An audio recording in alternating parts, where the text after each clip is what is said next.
We have the honor of speaking with three of the creatives leading the way with this movie, The Best Christmas Pageant Ever, and it's opening in theaters on November 8th. You can go get your tickets today at bestchristmaspageentever.movie. We have the director, Dallas Jenkins, also known for creating and directing the Chosen series, as well as the co-producer, Kevin Downs, known for his many successful faith films, as well as comedian Pete Holmes, who stars in this movie as Beth's dad.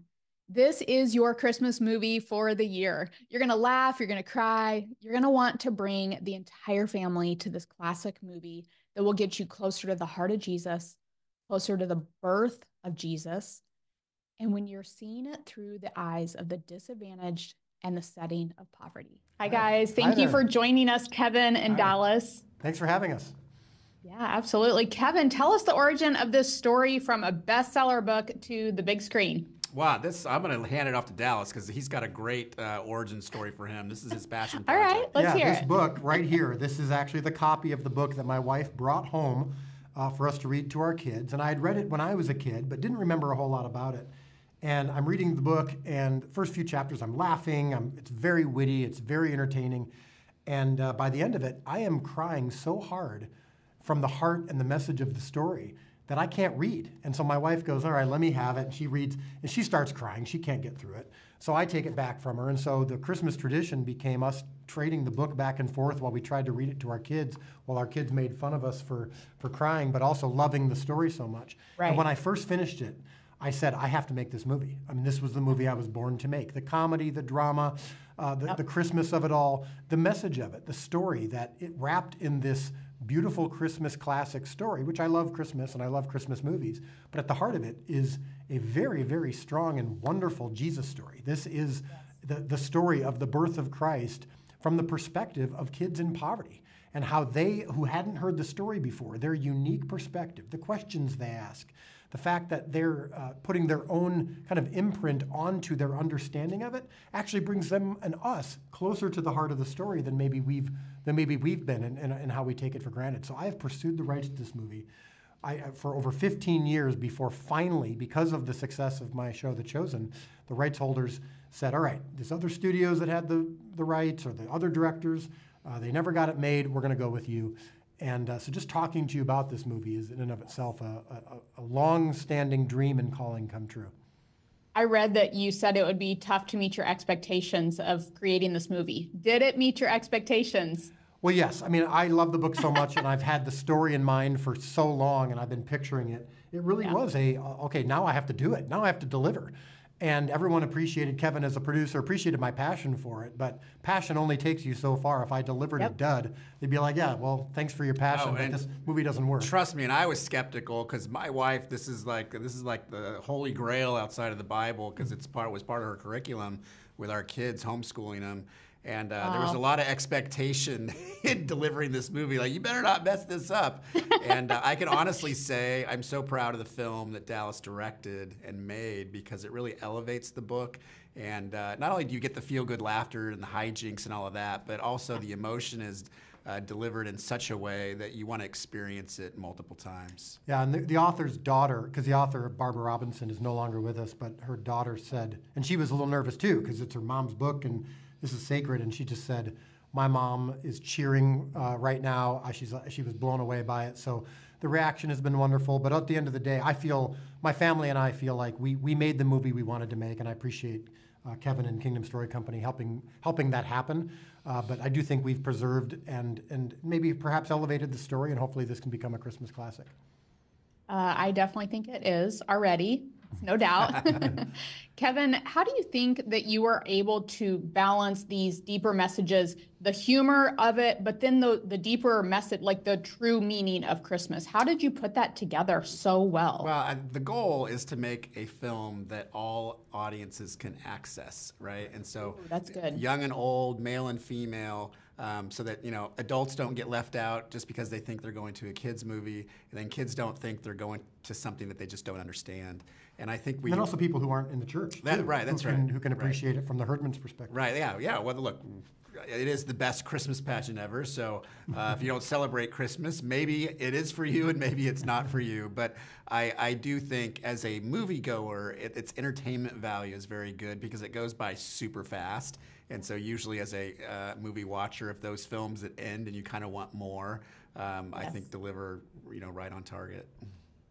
Well, I believe it is a Christmas classic. I believe everybody's going to be watching it. I just want to tell you, thank you for making this movie. I'm just praying for this movie to open the hearts of people who are or are not believers at this point. And we're just praying for this to impact the kingdom. Thank you so much. Oh, thanks so much for having us. Appreciate it. Nice to meet you. Thank you for joining us, Pete. My pleasure.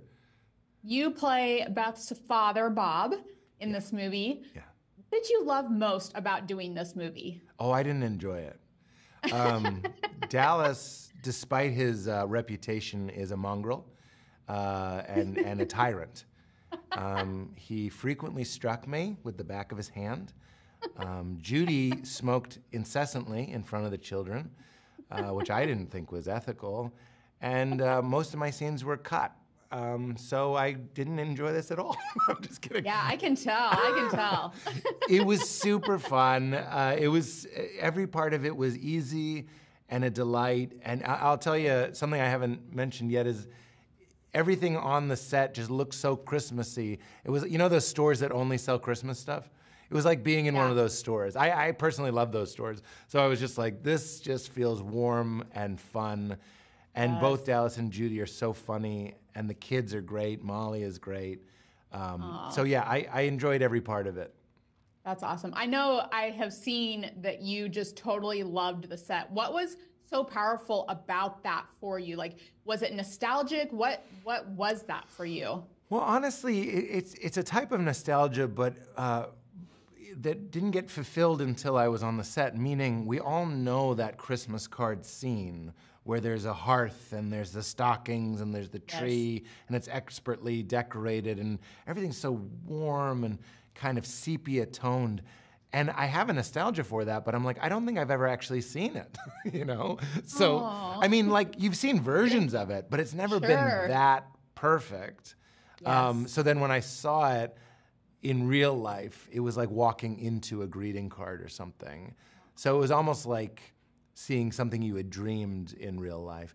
But even as I said that, it did remind me, I used to go to my aunt's house on Christmas Eve, and her house wasn't that different from it. So there was some real life nostalgia as well. I love that. Yeah. It really puts you in the Christmas spirit watching this movie. And I love that it's timeless. It's not like this was in the 1970s or whatever. It was a timeless look. That was really beautiful. I loved that. I agree. I kept putting on an Apple Vision Pro, and Dallas would yell, "Cut." And I was like, you don't understand. We need to timestamp this to 2024. And that's when it hit me. Oh, my goodness. Me Okay. in the Apple Vision Pro. I love that so much. You've built your entire career, I think, or the majority of your career off of being funny, and we can see that already, how that works. But you've said everyone's going to laugh, everyone's going to cry watching this movie. What was it like for you to be in an environment where it was funny, that release of comedic talents, but then also those heartfelt moments? Yeah, sometimes you would get whiplash. You'd go from something where Judy and I are clowning around, and then literally the next shot would be like a close-up and we're crying. And it was really cool to watch Judy do that effortlessly. I would sort of need to like take a moment and like try to shift gears, but she's a real pro and could just as easily be silly or weep. Right. I love that so much. Looking back on this entire filmmaking process, what particular scene stood out to you the most? Well, I really like the scene where I dropped the ham off. That's not a real ham, I'm going to tell you. It was very light. You didn't eat it? I did eat it, but it wasn't real. And it was in the eating that I discovered its unreality. But it was in Winnipeg, which I've been told is in Canada, and it was very, very, very cold, which for me, as I'm supposed to be uncomfortable in the scene, seeing their impoverished lifestyle, the frigid temperature helped me get in touch with that. So I know that sounds like I'm kidding, but I'm not. I think of that day very fondly. Living in California, to be in the complete opposite weather, and then to be acting with all the kids at once was probably one of my favorite days. Thank you so much. We'll be praying for this film to really make an impact on the kingdom for everyone. It's a faith, family, friendly film, and we just can't wait for everyone to see you. Thank you for being a part of it. Your humor shines through the entire movie, so thank you for being a part of it. I appreciate it. Thank you. It's very nice to meet you. Nice to meet you. Thanks, Pete. Bye-bye.